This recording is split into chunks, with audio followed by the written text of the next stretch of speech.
Hey wonderful people, welcome to DA Tales. Today's story is about a wealthy mother offering her daughter $1 million to divorce her husband, and ends with him calmly handing over evidence that blows up 2 marriages, exposes 35 years of lies, and destroys an entire family in just a matter of days. Let's get into it. I, 32 male, work as a financial analyst for a mid-sized consulting firm. Nothing fancy, but I make a comfortable living, around $95,000 a year. My wife, 30, comes from money, old money. Her dad built a commercial real estate empire worth somewhere in the 8 figures, and her mom has never worked a day in her life. Her mom has hated me since day one. I wasn't good enough. Didn't come from the right family. Didn't go to an Ivy League school. My crime? Being middle class and loving her daughter anyway. We've been married 5 years. Together for 7. Her mom has made those years interesting. Backhanded compliments at every holiday. "Oh, you're still driving that Honda? How practical." Comments about how her daughter could have done better. Once she actually said at Thanksgiving dinner that she'd hoped her daughter would marry someone with more ambition. I let it slide. My wife would apologize, say her mom was just like that, and I'd move on because I loved her, or thought I did. 3 weeks ago, everything changed. I came home early from work, meeting got canceled. Walked into our apartment and heard voices in the living room. My wife and her mom, talking. I was about to announce myself when I heard the number. $1 million. Cash. In your account by Friday if you file for divorce this week. I froze in the hallway. My mother-in-law's voice continued. "You've wasted 5 years on him. You're 30 now. Your window for finding someone appropriate is closing. I'm offering you a fresh start. Take the money, divorce him, and I'll introduce you to the Henderson boy. He just made partner at his father's firm." I waited for my wife to shut her down, to defend me, to tell her mother that our marriage wasn't for sale. Instead, I heard, "Mom, I don't know. That's a lot to think about." What's there to think about? He makes 90-something thousand a year. I'm offering you more than 10 years of his salary to walk away. You'd be stupid not to take it. Silence. Long silence. Then my wife's voice, quiet but clear. "I'll take it." My mother-in-law actually laughed. "Finally, I knew you'd come to your senses." I stepped into the living room. Both of them went white. "Hey honey," I said calmly. "Hi mom." I always called her mom, just to annoy her. "Don't mind me, just came home early. Meeting canceled." My wife started stammering. You didn't hear, we were just talking hypothetically." Hypothetically about divorcing me for $1 million? Interesting hypothetical. My mother-in-law recovered faster than my wife. She actually sat up straighter, like she was proud. "Yes, I offered her money to leave you, and she accepted. You should be grateful. At least now you know where you stand." I looked at my wife. She wouldn't meet my eyes. "Is that true?" I asked. "You're taking the money?" She finally looked up. Something defiant in her expression now. "Maybe I am. Maybe mom's right. Maybe I have been settling." That word, settling. 5 years of my life, and I was something she'd been settling for. I didn't cry, didn't yell, just nodded slowly. "Okay," I said. "If that's your decision, I respect it." My mother-in-law looked surprised. She'd expected drama, I think, begging. Instead, I walked to our bedroom, pulled out a manila envelope from my nightstand drawer, and walked back out. "Before you finalize anything," I said, "I think your father deserves to see this." I handed the envelope to my wife. She opened it, confused. Inside were DNA test results and a letter. "See, about 8 months ago, my father-in-law asked me for a favor. He was updating his will and wanted to include some genetic health information for his descendants. He's got a family history of heart disease. He asked if I could help him understand how to get one of those ancestry DNA tests done. I helped him set it up. He did the test. Results came back. He wasn't my wife's biological father." My father-in-law called me, confused and devastated, asked me what it meant. I explained that according to the DNA, they shared no genetic markers. He broke down on the phone. I told him I'd look into it quietly. Maybe there was an error. Maybe something got mixed up. I'm a financial analyst. I'm good at digging. I pulled records, I made some calls, and I found out that around the time my wife was conceived, my mother-in-law had a months-long affair with her tennis instructor. The timeline matched perfectly. I sat on this information for 8 months. I didn't tell my father-in-law what I found because I wasn't sure what to do with it. I didn't want to blow up a family. I didn't want to hurt him more. But now? Now my wife had just agreed to take $1 million to abandon our marriage. Now her mother sat in my living room, smug and victorious.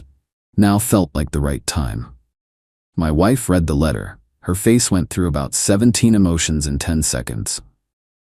"What is this?" she whispered. "DNA results showing your dad isn't your biological father. And my research into who probably is. You should ask your mom about her tennis instructor from 31 years ago." My mother-in-law grabbed the papers, read them, went absolutely pale. "This is fake. This is some kind of trick." "It's not. Your husband took the test himself. Those are his actual results. I've been sitting on this because I didn't want to hurt anyone. But you know what? You've spent 5 years treating me like garbage. Your daughter just sold our marriage for a check. So I think it's time your husband knows what kind of woman he's been married to for 35 years. My mother-in-law stood up. "You wouldn't dare." "Already done." I emailed him copies 2 minutes before I walked into this room. Check his phone. Right on cue, we all heard a car pulling up outside. Fast. Door slamming. My father-in-law burst through our front door, face red, hands shaking, holding his phone. "Is it true?" he demanded, looking at his wife. "Is it true?" What followed was the most spectacular implosion of a family I've ever witnessed, and I had a front row seat. Update 1 week later. So that went viral faster than I expected. Here's what happened after my last post. The confrontation in our living room lasted about 2 hours. My father-in-law demanded answers. My mother-in-law tried every trick in the book: denial, deflection, crying, claiming the tests were rigged, accusing me of fabricating evidence. But here's the thing about DNA. It doesn't lie. And here's the thing about my father-in-law. He's a businessman who built an empire on facts and numbers. He wasn't buying the emotional manipulation. 35 years, he kept saying. 35 years I thought she was mine. My wife tried to play peacemaker. "Dad, can we just calm down and talk about this rationally?" "Rationally?" He turned on her. "You were going to take $1 million to divorce your husband. Your mother's been lying to me for 3.5 decades. And you want rational?" My mother-in-law made a critical error. She went on the attack. "So what if I had an affair? You were always working. You neglected me, and that man, he actually paid attention to me." "So you admit it?" She realized her mistake too late. That's not what I meant. You just admitted it. In front of witnesses." He looked at me. "You recorded this, didn't you?" I held up my phone. "I'm not stupid." My father-in-law walked out, didn't say goodbye to his wife or daughter, just left. My wife turned on me. "How could you do this? You destroyed my family. Your mother offered you money to leave me. You said yes. Your mother lied to your father for 35 years. I just told the truth. If that destroyed your family, maybe your family was built on a pretty shaky foundation. I was never actually going to take the money. You said, 'I'll take it.' I heard you, clear as day. I was exploring options, and now I'm exploring mine. I want a divorce." She blinked. "What? No. You can't divorce me. I was supposed to divorce you. The entitlement. My God, the entitlement. Pretty sure it works both ways. I'll have my lawyer contact yours. You should probably stay with your mom tonight, or what's left of that arrangement." She started crying then. Not sad crying, angry crying. This isn't how this was supposed to go. Life's funny like that. I spent that night alone in our apartment. Slept better than I had in months, honestly. The weight of that secret had been crushing me. The next few days were chaos. My father-in-law filed for divorce. After 35 years, he was done. Apparently, he'd been having doubts for years, but never had proof. Now he did. My mother-in-law tried to contest it, claimed the DNA evidence was illegally obtained. Her lawyer told her that wasn't how it worked. My father-in-law had taken the test voluntarily, and the results were his to share. My wife bombarded me with texts. First angry, "You ruined everything." Then sad, "Please can we talk?" Then manipulative, "Don't you remember how good we were together?" Then threatening, "I'll tell everyone you're abusive." That last one? Yeah, that's when I got a lawyer and stopped responding entirely. By day 3, my mother-in-law was in full damage control mode. She showed up at my office. Security called up. "There's a woman here saying she's your mother-in-law. She's..." Pretty insistent. I went down, found her in the lobby, dressed to the nines, like she was attending a charity gala instead of confronting the man who'd just exposed her decades-long deception. "We need to talk," she said, privately. "I don't think that's a good idea. I'll make it worth your while." I actually laughed. "Are you trying to bribe me now? That's your move? Everyone has a price, name yours, to make this all go away." "Lady, you couldn't afford my price. Try me." "Okay, time machine. Go back and not be a terrible person. Think you can swing that?" She went red. "You think you're so clever. You have no idea who you're dealing with. I'm dealing with a woman who cheated on her husband, lied about the paternity of her child for 3 decades, and tried to bribe her daughter into divorcing a man who did nothing wrong. Did I miss anything?" She stepped closer, voice low. "I will destroy you. I have connections you can't even imagine." "Cool. Looking forward to it. Now please leave before I have security escort you out. This conversation is definitely being recorded by built-in cameras, by the way." She left, but not before throwing one more threat over her shoulder. This isn't over. It was very much just beginning. Update 2. 3 weeks later. Okay, so things escalated dramatically. Buckle up. First, the divorce proceedings. My lawyer is fantastic. Found her through a colleague who went through a messy split. She laid out my situation pretty clearly. Your wife brought virtually no assets into the marriage. You've been the primary earner. The apartment lease is in your name only. She has no legal claim to most of what you own. The complicating factor is the length of marriage. 5 years is enough that she could argue for some spousal support. How much are we talking? Depends on the judge. Could be minimal, could be a year or 2 of partial support while she gets on her feet. But given the circumstances, her agreeing to take money to divorce you, which you have recorded, I think we can argue bad faith and minimize any payout. Fine, I can live with that. But my wife and mother-in-law weren't going quietly. Week 2, I got served with a restraining order request. My wife claimed I had been emotionally abusive and controlling, and that she feared for her safety. My lawyer was livid. This is a standard play. Claim abuse, get the upper hand in divorce proceedings. Do you have any witnesses to your relationship? Anyone who can testify you weren't abusive? I had plenty. Friends, co-workers who'd met her at company events. Her own sister, actually, who'd always liked me and was apparently furious at how this was all playing out. The restraining order hearing was a joke. My wife showed up looking like a frightened rabbit, speaking in a soft voice about how intimidated she always felt around me. Then my lawyer presented evidence. Texts between us showing normal, healthy communication. Photos from vacations where we looked happy. And the recording of the $1 million offer conversation where my wife's voice was anything but frightened. The judge denied the restraining order. Actually said from the bench, "This appears to be an attempt to gain leverage in divorce proceedings rather than a genuine safety concern." My wife's lawyer looked embarrassed. My wife looked furious, but the real fireworks were happening on the other side of the family. My father-in-law's divorce from my mother-in-law was getting ugly. 35 years of marriage, significant assets, and now paternity fraud in the mix. His lawyer was arguing that the entire marriage was built on a lie, that my mother-in-law had deceived him into raising a child that wasn't his, which constituted fraud. In some states, this can actually affect divorce settlements. My mother-in-law's response? She went nuclear. She started telling everyone who would listen that my father-in-law was the villain, that he was a cold, neglectful husband who drove her to seek comfort elsewhere, that he was now abandoning his family over ancient history. She conveniently left out the part where she'd spent 35 years lying about paternity, and the part where she tried to bribe her daughter into divorcing me, and, everything else. But here's where karma started to really kick in. My father-in-law had his lawyer subpoena financial records. Turns out, my mother-in-law had been skimming money for years.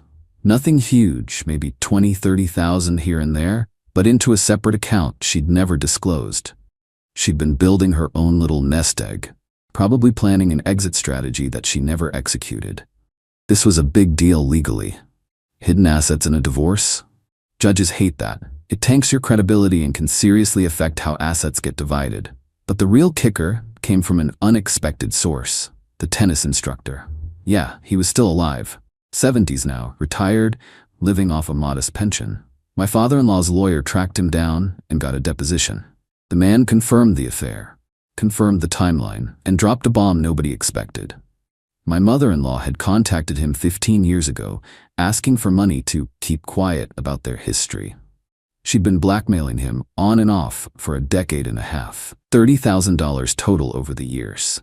That's where some of her hidden money came from. My father-in-law was devastated.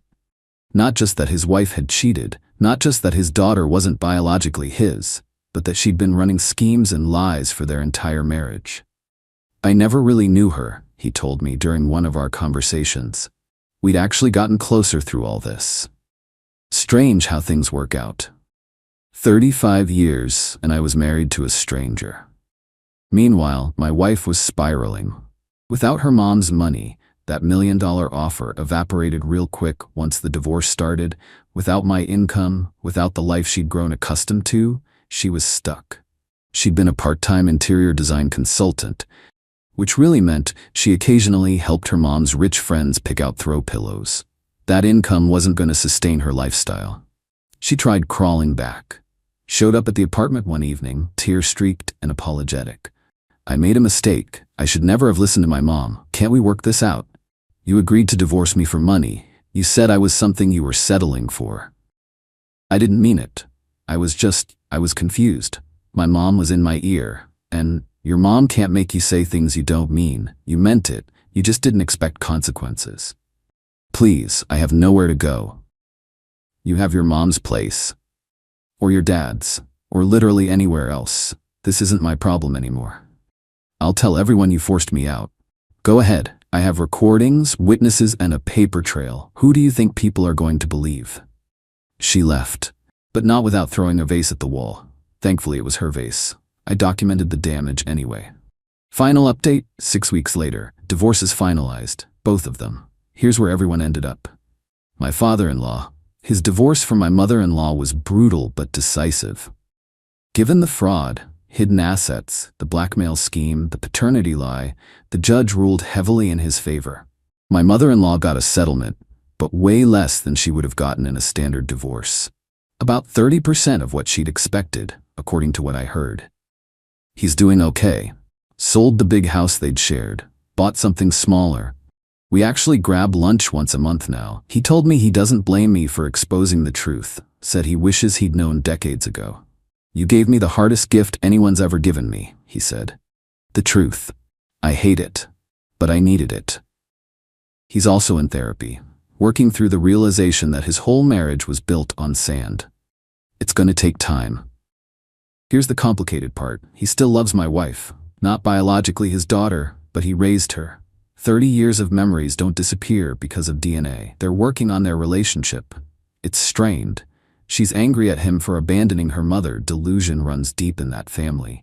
He's hurt that she chose money over her marriage. But there's something there worth saving. Maybe. My mother-in-law.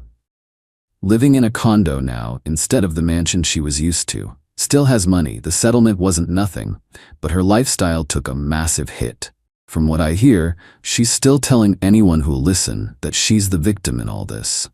That her husband overreacted to one mistake. That I manipulated everyone with fake evidence. Nobody's really buying it. Her social circle has quietly dropped her. Turns out rich people don't love associating with someone whose dirty laundry got aired so publicly. The tennis instructor situation came out in the divorce proceedings, which became somewhat public. Hard to play the victim when there's a paper trail of you blackmailing your former affair partner. She tried to contact me once after everything was finalized. Left a voicemail. I hope you're happy. You destroyed a family. You'll pay for this someday. I saved it.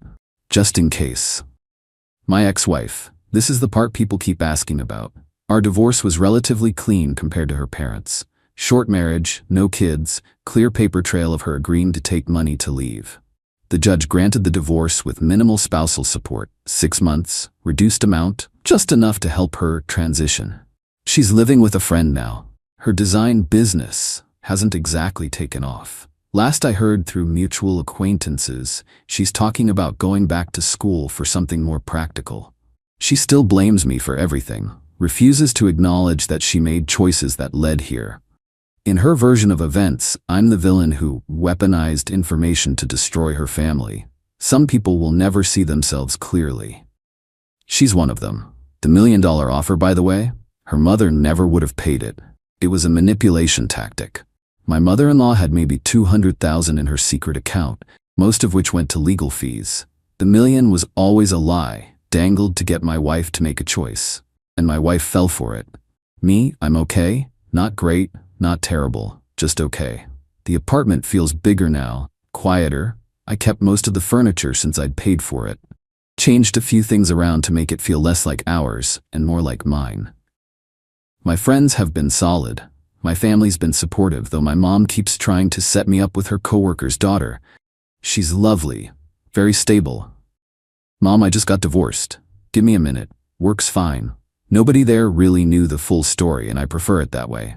Just showed up, did my job, went home. Am I happy? Honestly, I don't know yet. There's relief. No more mother-in-law from hell. No more pretending everything was fine when it wasn't. But there's also loss. 5 years is a long time. Even if the ending was garbage, there were good moments in there somewhere. My therapist says it's normal to grieve even when the relationship needed to end. I'm working on believing that. Do I regret exposing the DNA stuff? No. Maybe it was nuclear. Maybe it caused a lot of pain. But the lies had already caused pain, just quiet, hidden pain that festered for decades. I ripped the bandage off. It hurt like hell, but at least now everyone's dealing with reality instead of fiction. My father-in-law thanked me again last week, said knowing the truth was better than living a comfortable lie. I think he's right. To everyone asking if I feel bad for what happened, I feel bad for my father-in-law, who genuinely didn't deserve any of this. I feel bad for myself, honestly, for wasting 5 years on someone who saw me as a settlement. But my mother-in-law, my ex-wife, they made their choices. They valued money over relationships. They built lives on lies and manipulation. They thought they could treat people like garbage without consequences. They were wrong. That's not revenge. That's just reality catching up. Thanks for following this mess. I'm gonna log off for a while, get my head straight. Maybe actually take my mom up on meeting that coworker's daughter. Just kidding. Way too soon for that. But eventually I'll